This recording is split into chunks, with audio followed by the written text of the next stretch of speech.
When it comes to rosé and its color, the hues range from pale orange to a vivid near purple, depending on the grapes and the winemaking techniques. Mireille Sauvé is a wine writer, one of Canada's youngest female sommeliers.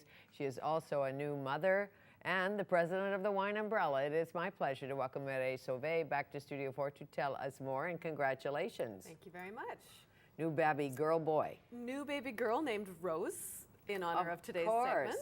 Really? Well, it's a happy coincidence. I hear she was a big baby girl. 9 pounds, 4 ounces. Oh, yes. So you needed the rosé. Yes. Right after. During. Right, during. No kidding. Rosé for Rose. Why not? So, a new way to think pink. Yes. How do you make it to Well, you begin know, with? this is the thing, is that people, I think a lot of people think of pink wine as being sweet, and it's not all sweet.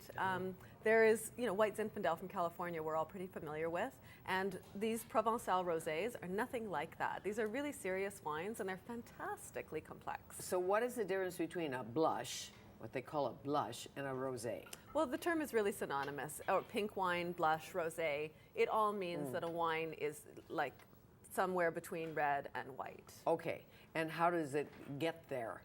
What does the winemaker do? In Provence, what they do is they use red grapes. There's a couple of different ways of making pink wine around the world. Around the world, you can mix red and white wine and have it be pink, but that's not the way that the fine... No, I wouldn't think so. Yes, the rosé wines tend to be made with red grapes, and they make them by taking the grapes off very early in the vinification process. So rather than letting the grapes dye the wine a red color, and it also imparts a different flavor when you leave the grape skins on there, they press it off the skins early in the winemaking process, and then you've got this beautiful pale pink wine. And you tend to taste more of the grape itself when you do this method rather than tasting the skin for making red wine. Sure, but sometimes it's pale pink, and sometimes it's orange and a little bit Well, you can see the spectrum that we've got here. Right. I mean, you've got the Whispering Angel, which is a light pale pink. I mean, it almost barely has a kiss of blush there. And whereas the first wine that we're going to try, may I? The Domaine I've had that Chauve. wine. I love that wine. Have you? I think I drink a lot of demi-pichets of rosé in the France. In the France, the best place to drink the rosé. Well, it is really good. This is a Provençal rosé. They all are. We're actually doing a promotion right now in BC liquor stores. Okay. So it's throughout this month of July. You will see these 8 rosés on promotion in BC liquor stores. And we actually worked really closely with the Liquor Board of British Columbia to bring in some of these wines that weren't available here before because we thought they represented. Okay, so as you look at this glass of rosé, the color, what are some things you would say as a sommelier about this particular rosé? Well, just to look at it, it's got a clarity, and that is very typical of Provençal rosés. It's nice and clean and clear, so it doesn't have a cloudiness to it, and it does have a bright, shining pink to it. So you'll see the light kind of shimmers off of it. Should we give it a try?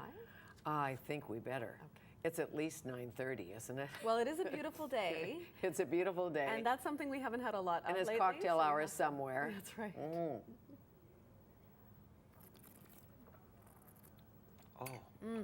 I remember this. Do you? It makes me want to get on an airplane immediately and go to Provence. It's not a bad thought, really. No, it's not a bad thought. Go to Égalière, swan around in the lavender.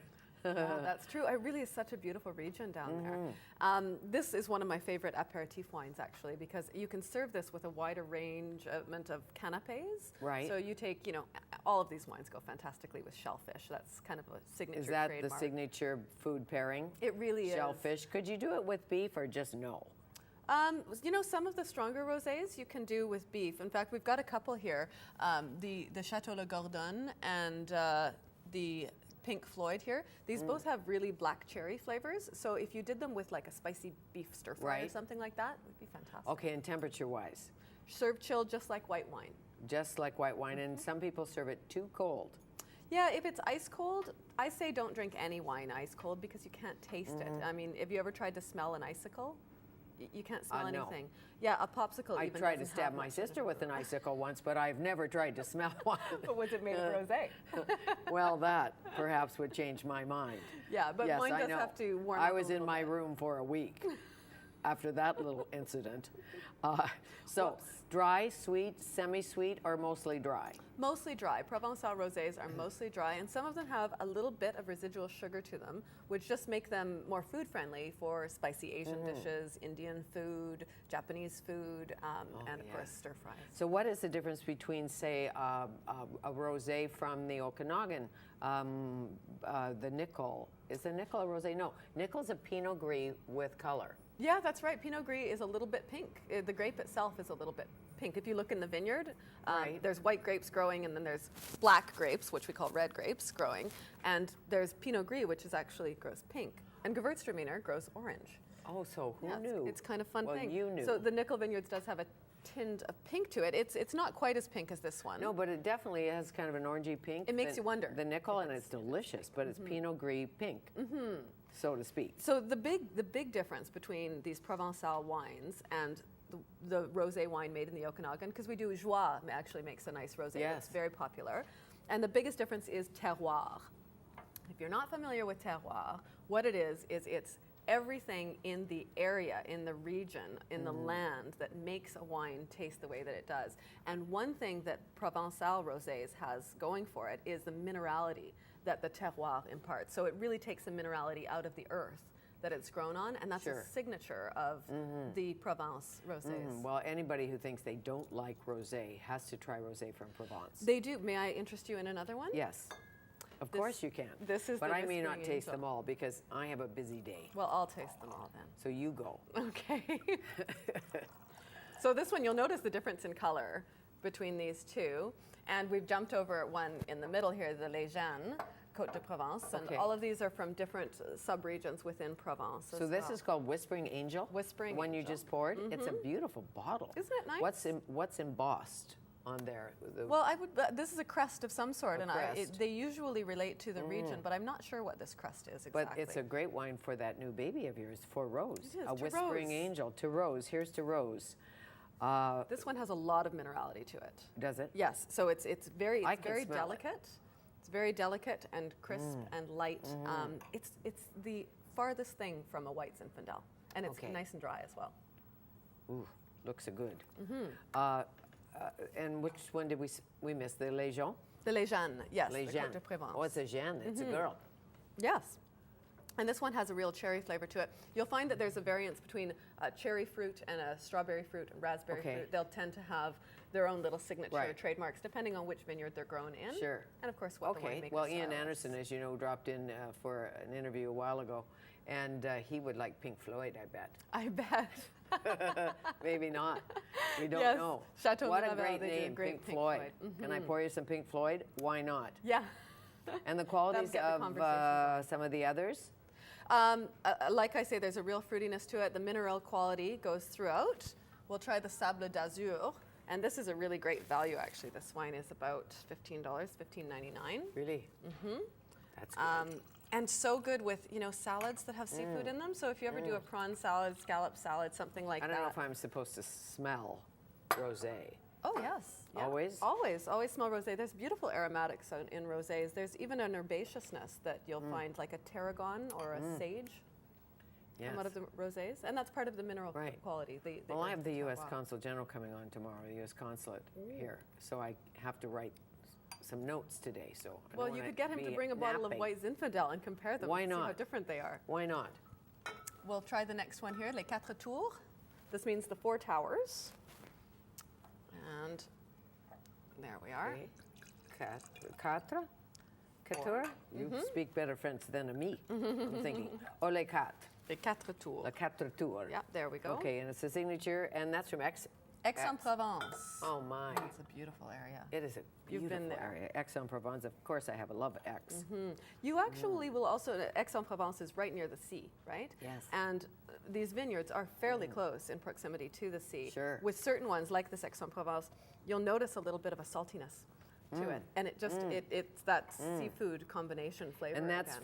from price point, what, $20? What are we Les Quatre looking? Tours, yeah, that one is, $20 almost on the nose. It's $19.99. So none of these are like over the moon prices. No, not the at most all. expensive one being The most the is the Chateau Mirabeau, the Chateau. Pink Floyd. Okay, of Yeah. course it would be because it's got the great name. You know, and it's fantastic. The complexity that you see in these wines is really worth it. Okay. One more to pour. She says. Saint-André. Gently. You have to try this one, right? Now that's darker. Yeah, this one's a little darker, and you'll notice a little bit more like a raspberry flavor to it. Okay. And why is that?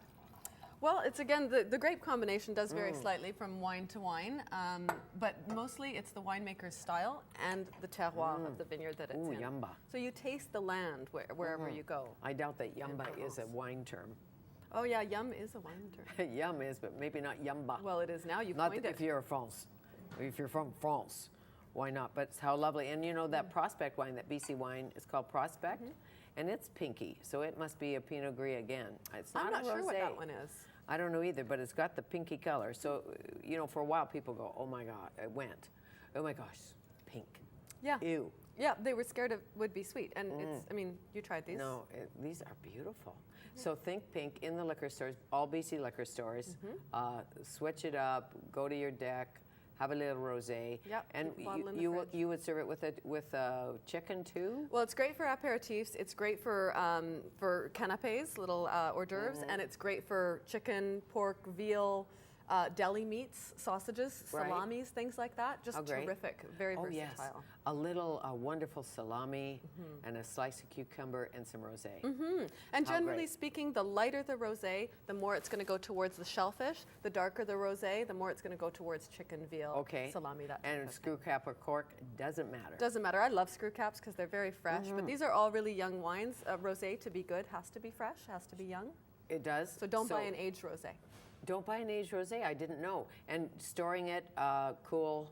Keep it in the fridge until you're thirsty. Keep it in the fridge till you're ready. That's So the it best way has to be store fresh. it. I didn't know that. Oh, I brought some back from France. It's probably vinegar. Uh-oh. Might Well, be you can having- always make a dressing with Might it. be having salad dressing. Thank you. Nice Pleasure to to see you be here. again. Thanks, Congrats Fanny. again on the baby. Thank you. Mireille Sauvé from the Wine Umbrella.